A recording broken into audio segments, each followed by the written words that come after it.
J'accuse Macron, son gouvernement et tous les pseudo-experts. Et je demande qu'ils soient jugés par les Français pour les conséquences de leurs actes.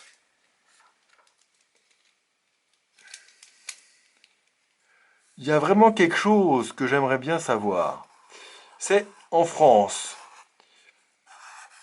Pendant qu'on comptait les morts en Chine, qu'on regardait comment ça se passait, quelles informations on a tirées? Comment? Qu'est-ce qu'on a appris? Qu'est-ce qu'on a appris d'eux? Qu'est-ce que font les Chinois? Qu'est-ce qui a été utile chez eux? Combien de masques on a commencé à stocker? Comment on s'est préparé par rapport à toutes les informations? Qui traduisait toutes les notices, toutes les recommandations du gouvernement chinois? Comment on s'est assuré de la situation vraiment en Chine sans se contenter seulement de chiffres distribués par le gouvernement?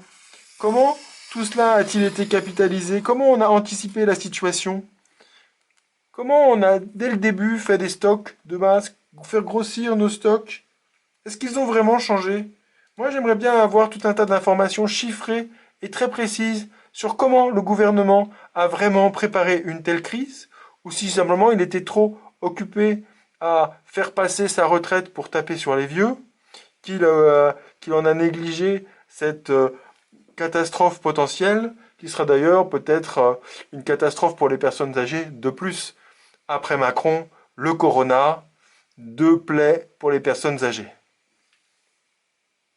Et nous sommes dans l'anticipation de ce qui pourrait arriver. Ce que je peux vous dire, c'est que nous anticipons la possibilité d'une épidémie, quelle que soit la taille de cette épidémie. Anticiper, ça veut dire que nous passons au stade 3? Ça veut dire que nous sommes au stade 2 depuis maintenant 2 jours. Quand on dit que le pays se prépare et qu'on fonctionne à partir des données de la science, c'est ça. Il faut s'y préparer. La responsabilité politique, c'est d'agir immédiatement et c'est surtout de préparer ce qui peut arriver d'ici quelques semaines. Prêt à répondre tout de suite, fortement, sans barguigner, pour que les entreprises puissent passer ce moment difficile, en particulier les PME. Quand je décide de classer le coronavirus comme un cas de force majeure, c'est un élément puissant pour que les entreprises puissent faire leur contrat avec du retard sans qu'il y ait de pénalité. Alors, on n'a jamais aucune certitude en matière épidémiologique, mais on doit surtout se préparer à toutes les éventualités.